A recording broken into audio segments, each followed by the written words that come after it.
This video is brought to you by America First Insight. Help support the growing conservative movement by becoming a member today. And if you want to support this channel, you can also use the code REAL when becoming a member. Thank you and enjoy the video.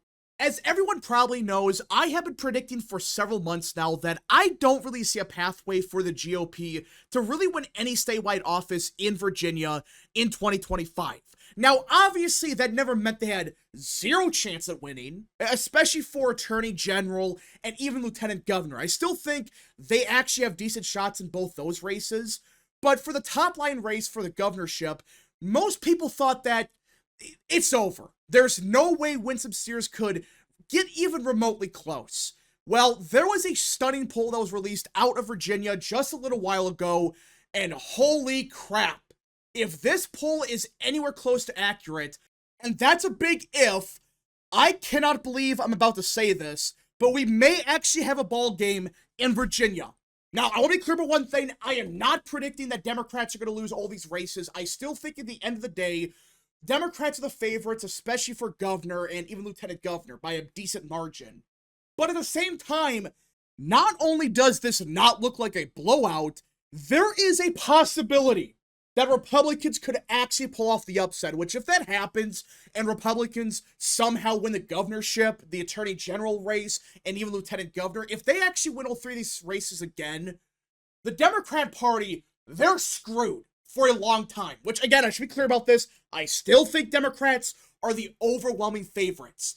But it's looking less and less likely that they're going to win by this massive 15 or 20 point margin like we thought back in like June and July. We were saying back then, yeah, Winsome Sears, she's not in a good position. She's a weak candidate. She has an awful campaign. She's going to lose by a massive margin, worse than even Trump did in 2020.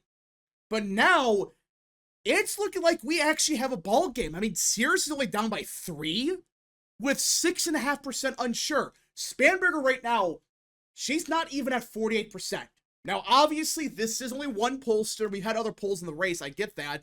But even the other ones, they have been showing that this race, for whatever reason, well, we kind of know why, but this race is getting closer. And Spanberger's not at 50%. Some polls she might be at like 51 or 50 right on the dot. But this is a new poll that has her not at 50 in Virginia. That is bad. If you're the Democrat Party, this is awful. Because, yeah, you're probably still going to win. More than likely. Like, yeah, more than likely, you're still the favorites by a decent margin. But this is supposed to be a blue wave. This is supposed to be a D+20 environment. Not, oh, Winsome Sears might actually outrun Trump in Virginia. Which, if that happens, the blue wave narrative is for sure dead. Because if you're doing worse than Trump in Virginia, when you're a far weaker candidate, your campaign sucks, that's not good for Dems. And it's looking more and more likely that, hey, something might be brewing in Virginia. It's not just a polling, by the way. Look at the early voting. The early voting has been shockingly good for the GOP by a decent margin. Look at this graph right here, okay? There is a clear correlation that those that voted more for Trump in 2024, they have a much higher increase in turnout compared to Harris areas. And it seems like it's a very strong correlation. Now, does this mean that this is going to be R+20? Of course not. It just means right now, we are seeing Republicans much more motivated to vote compared to Democrats, and not by a small margin. It's looking like a pretty big margin between the more Democrat areas and the more Republican areas. And if you're Winsome Sears, you got to juice turnout as much as you can.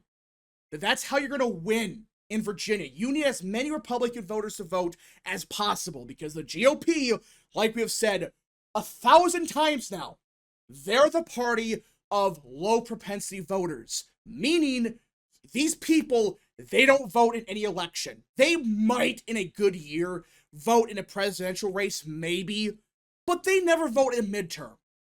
Well, if you get these people out to vote, you're going to more than likely win, even in Virginia. And turnout right now is looking great for the GOP. And Democrats, they're still a favorites, but it's like, this is not looking like this massive win.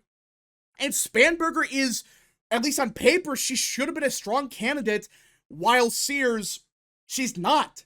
She's a very weak candidate. Her campaign is awful. But it's like Democrats are so unpopular right now that even their strongish candidates like Spanberger, they could be in trouble. And if that's the case, what do you think's going to happen next year? Next year is going to have higher turnout, more than likely. And you're losing Virginia and more than likely New Jersey now? Does that sound like good news at all? No. That is awful. Now, we gotta ask ourselves, what's going on? Because Virginia should not be this close. Even if Spanberger is up by 5 or whatever, that's kind of a pathetic margin. You're doing worse than Harris in Virginia. What's going on here when theoretically Trump should be so unpopular here with all the government workers? You should be up by 10, 15, 20. There's still a possibility Spanberger does win by a big margin, but it's looking less and less likely by the day. Well, there's a couple reasons why. For those that remember what happened back in 2021, this stuff may sound familiar because it's basically identical to what happened back then, if not even worse. Which, for those that don't know what I'm referring to, back in 21, Youngkin won in large part because of what happened in Loudoun County and Fairfax. And for those that don't know what that's about, there was a massive scandal with a transgender lunatic crap, and then the school boards, they covered up some really horrific shit. They got parents arrested. It was a huge story. It went nationwide, and that's when people realized, oh, we have a huge issue in these schools. And they were covering it up. It was horrible. And the Democrats, they defended the lunatics. Not the parents. They defended the lunatics pulling the shit. And it blew up in their face. That's when education became a more Republican issue. Like overnight. Well, the same shit's happening yet again. And not just in the schools, by the way, which there are some stories going on in the schools which are terrible. I mean, a couple months ago, you had like abortions being paid by the schools and they covered it up so the parents didn't know about it. It's always the same two counties, Fairfax and Loudoun County. These areas are the suburbs to DC, which explains a lot. But look at this, okay? The Fairfax County Edison High School, they had a custodian or whatever on several occasions sexually assault 2 students. And he's been charged with aggravated sexual battery. Yeah. It's the same schools having the same shit happen yet again. And it's not just one person or whatever. Look at this. Fairfax County parents who have kids who attended West Springfield High School told me the boy with facial hair is still going to the girls' locker room to change this week. Which, yes, the same shit's happening again. You have a transgender lunatic or whatever going into the girls' locker room to change, and it's like he has facial hair, he's not even like a girl, he's pretending to do so. And it's like, hold up. That's the same shit that happened 5 years ago. And everybody remembers what happened back then. I'm not going to get into the details, but it was horrific. And now, they're doing it yet again. The same crap that happened back then that gave Youngkin the victory. They don't even care. They're just saying, no, who cares? In fact, they are tripling down on this insanity. Parents are complaining about it, and these school boards, yet again, they don't care. And in fact, anybody that questions anything, you're the racist, you're the transphobe, you're the horrible person. And they wonder why they lose elections. And it just keeps going. You had this lunatic that had some really bad stuff on him. I mean, he claimed to be transgender, and this is the guy which, I mean, yeah, this guy was going into girls' bathrooms or whatever, locker rooms or whatever. And the only reason he was able to do so was because Fairfax County, their policies allow for this shit. And he was like stalking girls and stuff. It's like, what the hell's going on here? This is what's going on in Nova right now. You have a bunch of lunatics running around, and instead of going after these people, the Democrat Party and all these school boards and the county as a whole, They're protecting these people. They are doing the same shit, if not even worse, than just 5 years ago. I mean, like, really? They have learned nothing. And this is why Winsome Sears right now is surging. Plus, you could argue the Charlie Kirk effect, but really, I think it's because of this. This same shit that happened 5 years ago is even worse now. Like, what are we doing here? This is going on in Nova right now, which, not really surprised by it. It's sad, but this is the type of shit that goes on in Fairfax County, Loudoun County, and they do nothing about it. They don't care. In fact, they defend these lunatics. They defend the people that break the law daily. They defend the mentally ill. It's just, why? Have you morons learned nothing? And then Spanberger's like ignoring it and like not answering questions. It's like, what are we doing? And it's not just 1 or 2 counties that have a scandal. Now the lieutenant governor candidate, which I know is lieutenant governor, but apparently he was convicted of reckless driving after speeding at 116 miles per hour, which is horrible. It's like, dude, really? You're speeding at 116? But not only that, Christian Hines looked more at the story, and it's even worse, because he was given community service, okay? Well, for some reason, this guy, his community service, was working for his own PAC and trying to advance his own political career. Yeah. This guy right here, who I think it's Jay Jones. He's a lieutenant governor candidate or attorney general or whatever.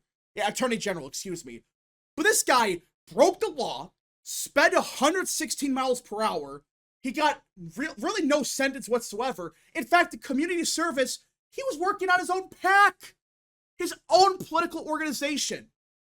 What does that sound like to you? That sounds like corruption. It's insane. And this guy's running to be the attorney general. And his punishment for speeding this much, reckless driving, that could have potentially killed people, not even prison time, no jail time, not even real community service. He had to work for his own organization. You can't make this up. So, at this point, it's a shit show in Virginia. Democrats, their candidates are having a lot of scandals right now. The dam is bursting. There's a lot of scandals happening in Fairfax and Loudoun counties. There's even more coming out. It's really bad. I'm just talking about the major ones. There's like dozens of these same stories in Nova with the same shit going on. All these schools are having the same problems. And listen, I've been critical of Winsome Sears, but her campaign has realized this is a huge issue. Because you have these lunatics running around, and these school boards are doing nothing. And now, she's making this campaign, yet again, about education, this transgender nonsense. Yet again.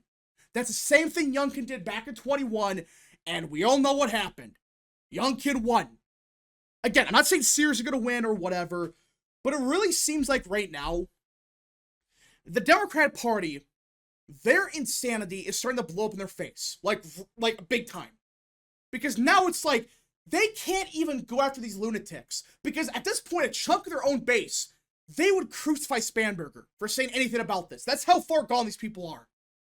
So, Democrats, they're kind of in a sticky situation. No matter what they do, they're screwed politically. Now, they're not going to lose Virginia, more than likely, but it gives Republicans free ammo. Free political ammo to go after these lunatics. So we'll see what happens, but my goodness, this is getting very interesting. And we'll see what happens, but if you're Winsome Sears, run on this issue and call it a day.